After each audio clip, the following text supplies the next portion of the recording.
Agosto de 2025. O comércio entre China e Rússia cai repentinamente.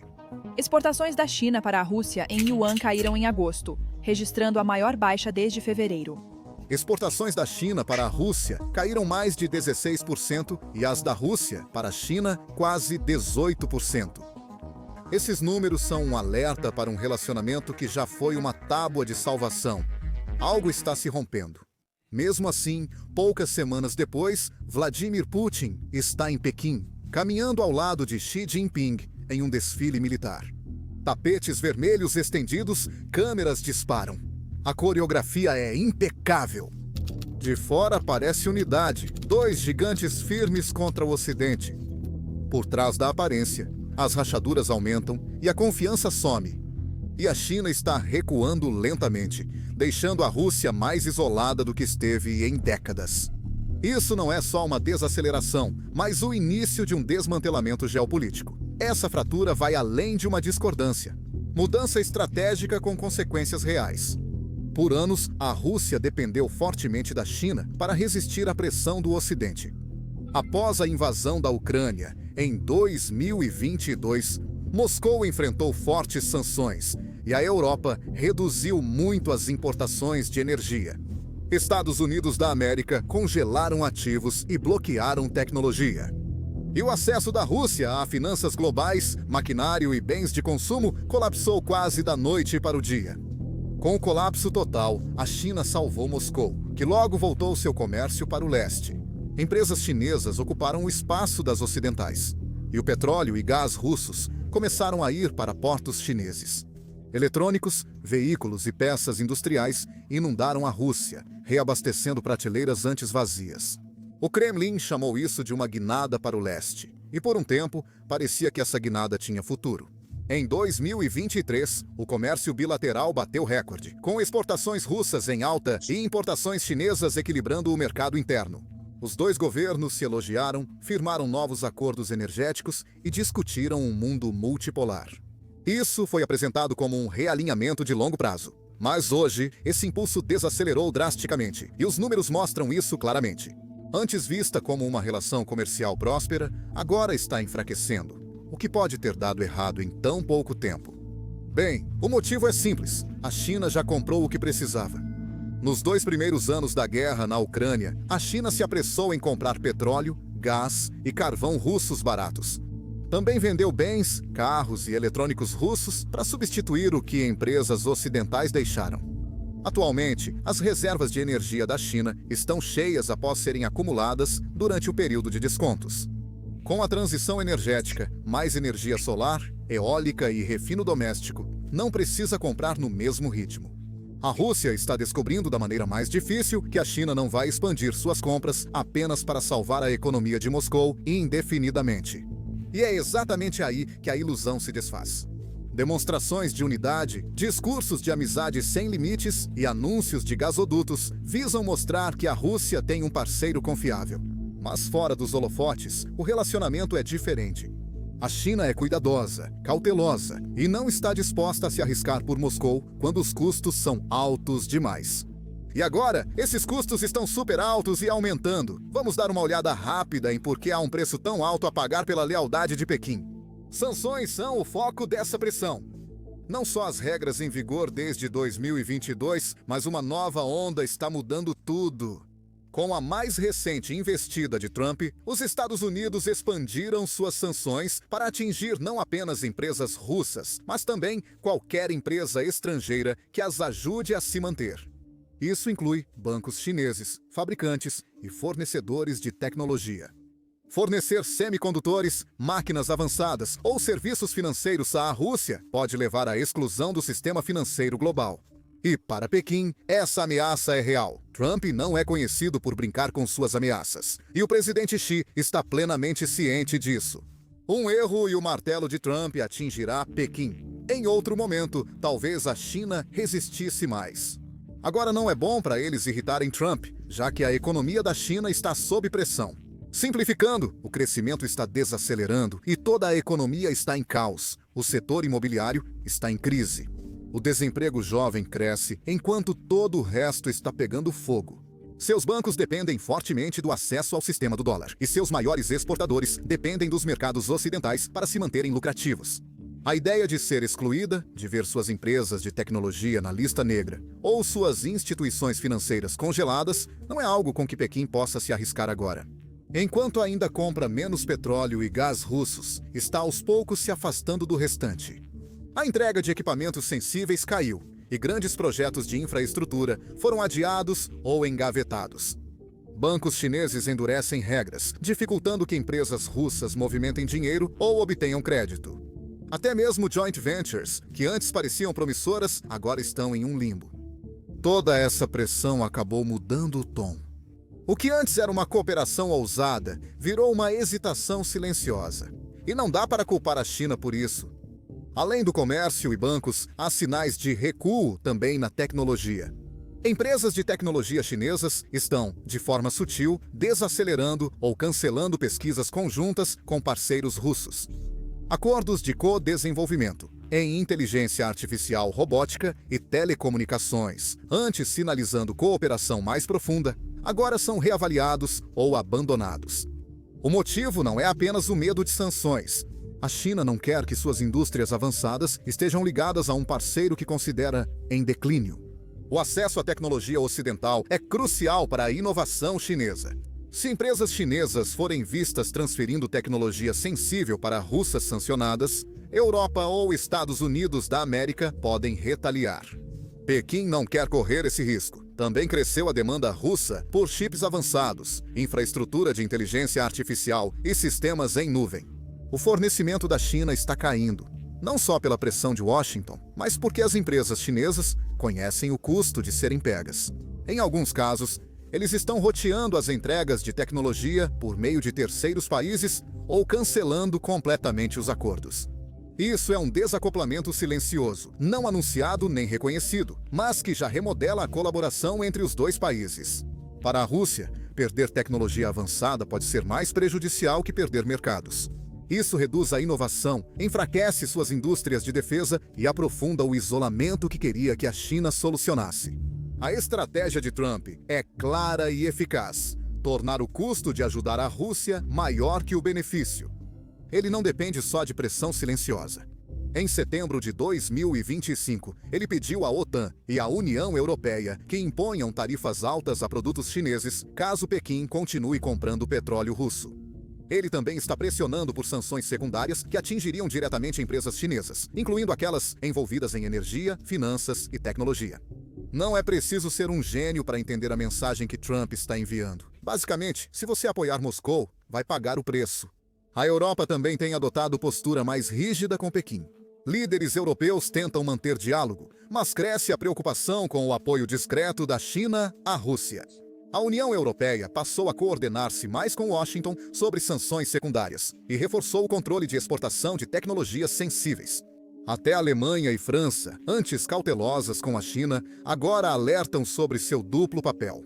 Um pé na economia global e o outro apoiando um regime sancionado. Essa mudança não passou despercebida em Pequim.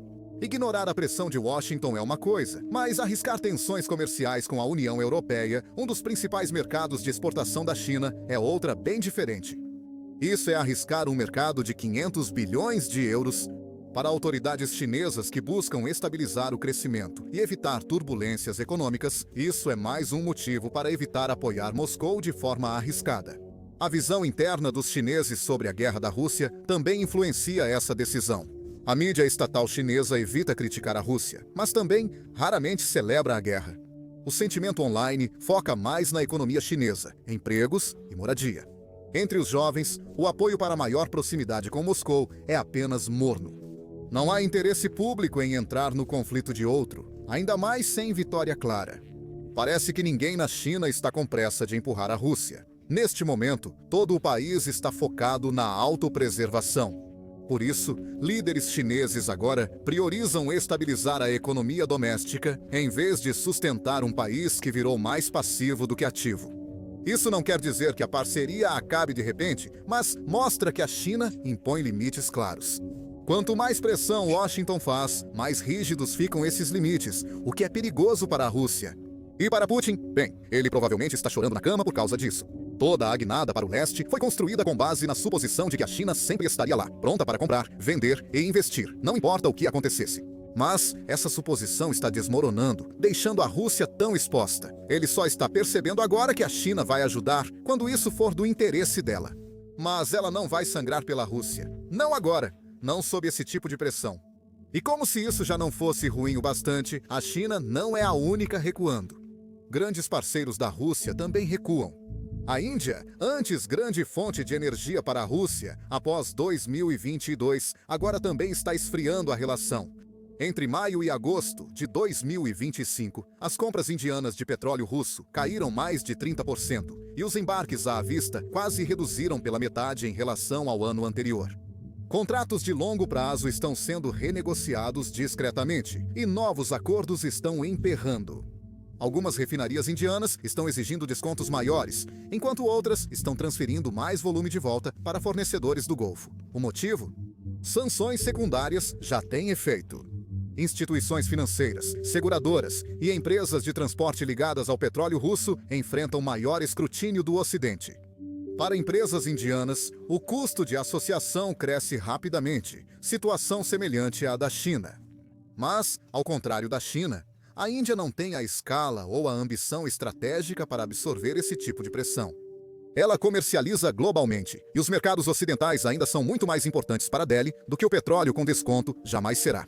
Antes, a Rússia via a Índia como alternativa confiável, mas agora os números mostram outra realidade.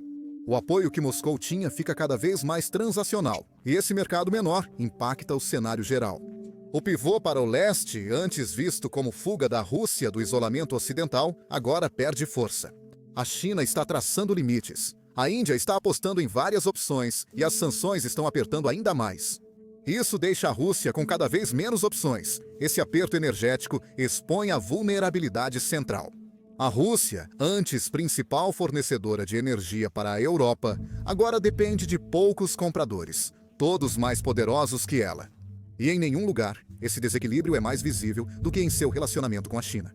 A verdade é que, apesar dos slogans e das fotos encenadas, o vínculo entre Moscou e Pequim nunca foi igualitário. A história tem rivalidade e desconfiança. Nos anos 1960, eles entraram em conflito nas fronteiras. Por décadas, competiram por influência no mundo comunista. Ainda hoje, por trás da coordenação estratégica, o poder é evidente. A China é uma gigante global da manufatura, a segunda maior economia do mundo e uma força diplomática em ascensão.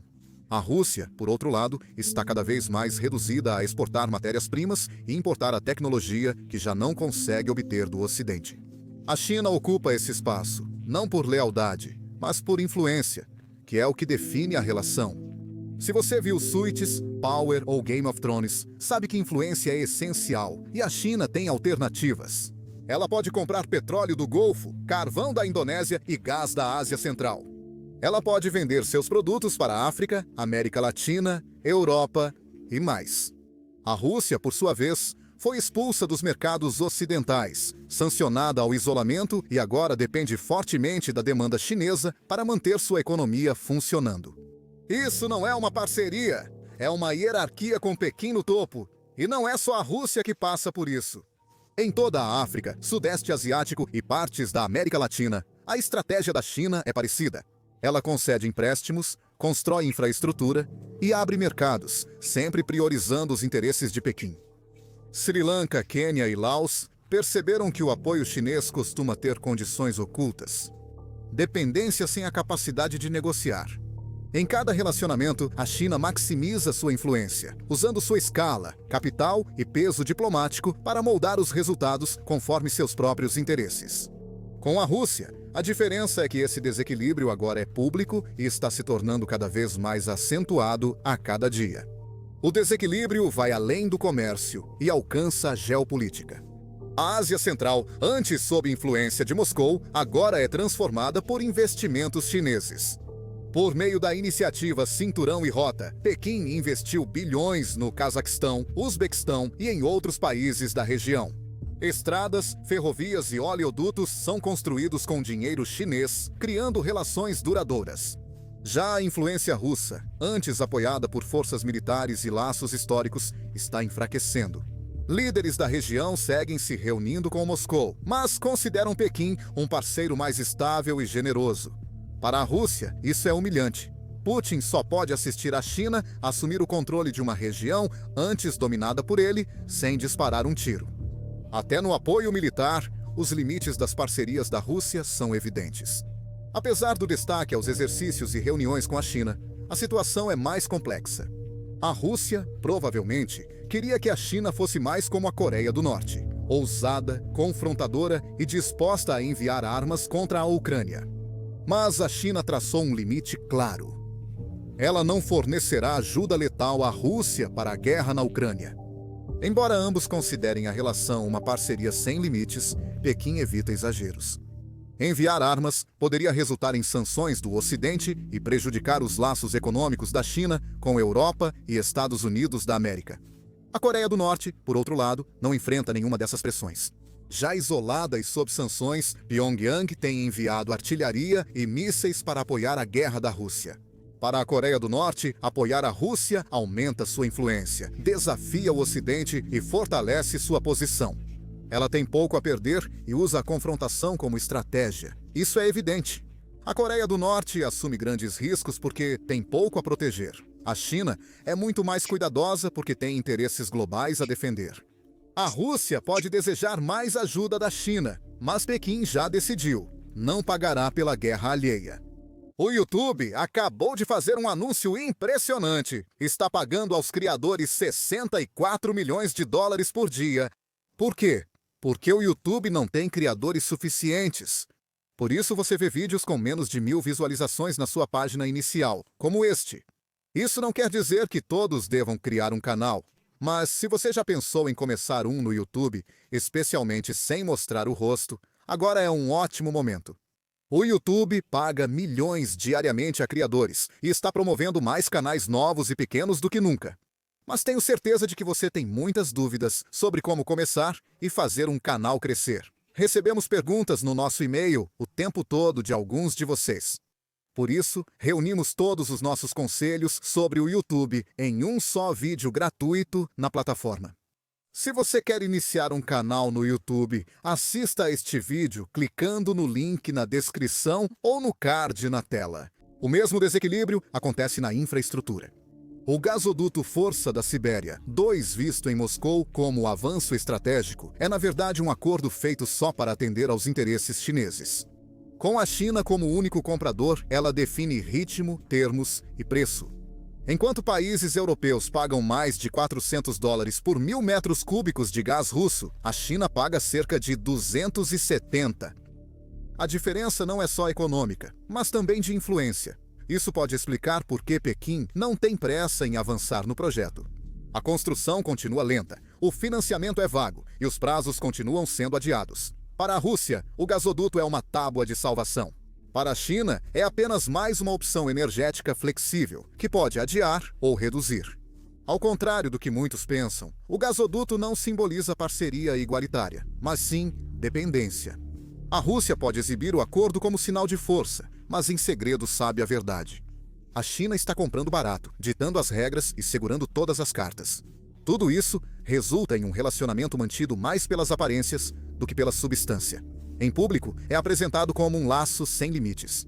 Na prática, está cheio de cautela, condições e recuos silenciosos. A Rússia parece ser o principal aliado da China, mas reconhece em segredo sua vulnerabilidade.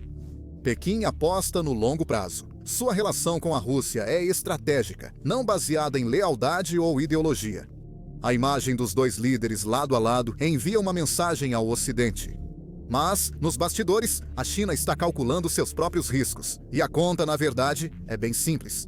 Aproveite o que for útil da Rússia, mas evite ser arrastado para uma confrontação que possa ameaçar a própria estabilidade da China. Isso não significa que a China vai se afastar totalmente. Energia e produtos seguirão cruzando a fronteira. Reuniões de alto nível geram elogios, mas a China é cautelosa quanto a compromissos reais.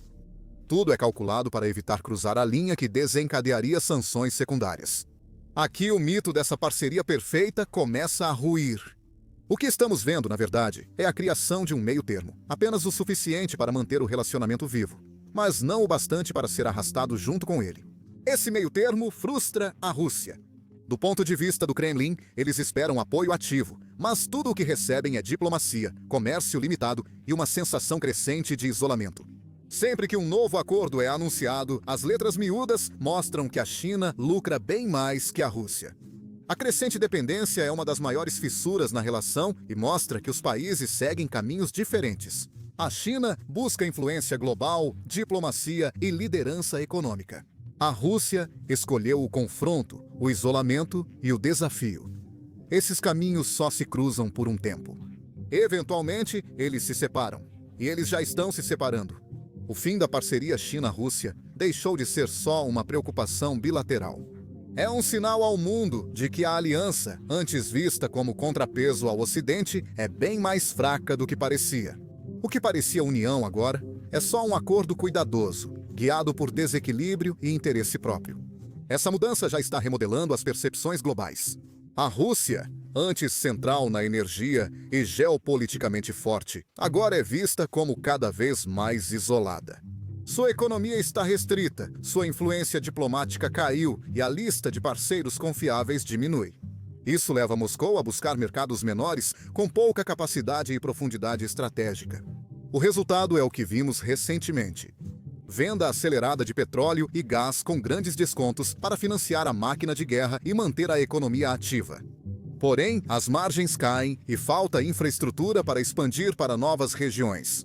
América Latina, África e partes da Ásia recebem alguns carregamentos, mas não compensam a perda de escala da Rússia. Enquanto o mercado internacional vacila, os problemas internos continuam a crescer e a pressão aumenta dentro da Rússia. O crescimento parou, bancos pressionados e importações restritas ao que a China libera. Embora o Kremlin demonstre confiança, os sinais de estresse são claros. Escassez de componentes industriais, inflação alta e admissão discreta das dificuldades pelos oficiais. A China enfrenta as consequências com cautela estratégica, mantendo distância e sua imagem global. Segue pedindo paz, mantém laços apesar das divisões geopolíticas e evita envolvimento direto na guerra da Rússia. Essa postura permite que a China continue engajada com a Europa, conquiste parceiros no sul global e evite o tipo de isolamento que prejudicou Moscou. Para muitos observadores, a China parece estar jogando dos dois lados. Essa percepção é correta. A estratégia oferece vantagens claras. Ela impede sanções ocidentais amplas. Isso faz Pequim parecer uma potência responsável, evitando envolvimento militar direto e aproveitando o desespero da Rússia. A China recebe desconto em cada barril de petróleo e fecha acordos vantajosos para si. A Rússia, sem influência, aceita os termos, mas essa distância impede um relacionamento mais profundo. A retórica de sem limites antes era um contrapeso à influência ocidental, mas hoje parece mais um slogan do que estratégia. Para as capitais ocidentais, essa mudança é relevante. A urgência sobre um eixo China-Rússia está diminuindo. Resta um acordo transacional sem coesão e baseado na conveniência. Lembra quando dissemos que esse abandono gradual tem enormes repercussões? Pois é, esse tipo de reinício já está influenciando a política global. Na Ásia Central, líderes que temiam Moscou e Pequim agora veem a Rússia em declínio e a China dominante. Isso lhes dá margem para agir e razões para se aproximarem de Pequim. Na África, a influência da Rússia por meio de contratados militares e acordos de recursos ainda persiste. Mas a presença econômica da China é mais ampla e estável. No Oriente Médio, China e Rússia cortejaram Irã e Arábia Saudita, mas o poder financeiro chinês dá vantagem sobre a Rússia. Para o Ocidente, essa evolução traz oportunidades e desafios. O isolamento da Rússia facilita sua contenção. Com menos aliados e comércio em queda, Moscou tem menos poder de projeção. Mas o posicionamento cuidadoso da China torna mais difícil isolá-la. Diferente da Rússia, Pequim mantém-se como parceiro global, fonte de investimentos e integrante de instituições internacionais. Isso a torna mais resiliente e mais difícil de combater. Por outro lado, para a Rússia, isso é mais do que apenas uma decepção. É um colapso estratégico. Se não for a China a salvação, quem será? Irã e Coreia do Norte podem vender armas ou comprar petróleo barato, mas não suprem o comércio, nem fornecem a tecnologia essencial para Moscou. Eles simplesmente não são substitutos econômicos. São apenas lembretes de quão longe a Rússia caiu. A Rússia agora se encontra mais encurralada do que nunca. E para Putin é um cenário de pesadelo. Ele não pode admitir isso publicamente, mas a verdade é clara. A Rússia não tem mais parceiros iguais, apenas parceiros de conveniência. Países que vão pegar o que precisam e desaparecer quando o custo se tornar inconveniente. Essa é a dura realidade da nova ordem mundial que Moscou achou que estava moldando. Em vez disso, está vendo seu aliado mais próximo se afastar. Esse rompimento lento não é só um drama bilateral, mas um sinal global. Países do mundo estão se recalibrando. A Europa vê nas sanções uma prova de que causam mais impacto que o previsto. Washington confirma que Pequim não romperá com o Ocidente apenas para apoiar Moscou. Potências médias como Turquia, Brasil e Arábia Saudita reavaliam seus alinhamentos diante de uma Rússia mais fraca e menos confiável. Na Ásia, a mudança é ainda mais estratégica. Pequim não quer ser envolvida na guerra de Moscou. Seu foco está no Pacífico, competindo com os Estados Unidos. Xi Jinping não quer arriscar capital político nem acesso ao mercado devido aos erros de Putin. É por isso que a China está ajustando sua postura discretamente. As exportações sensíveis estão sendo reduzidas. O diálogo com os líderes europeus está aumentando. O comércio com o Ocidente segue aberto. A China apoia a Rússia o suficiente para mantê-la, sem comprometer suas ambições globais. Então, onde isso deixa a Rússia? Presa em uma parceria que não controla e atada a uma potência global que está se afastando lentamente. A China seguirá comprando com grandes descontos e aparecerá apenas para fotos, não para resgates financeiros. Com o prolongamento da guerra, essa distância só cresce. A parceria sem limites nunca foi sobre amizade. Era sobre estratégia. Agora, a estratégia da China é sobreviver. Isso deixa Moscou sem parceiros confiáveis, com uma economia encolhendo e um futuro moldado não por suas próprias ambições, mas pelos limites que outros impuseram a ela. A separação não será permitida, mas está acontecendo. E, para a Rússia, essa é a verdadeira crise.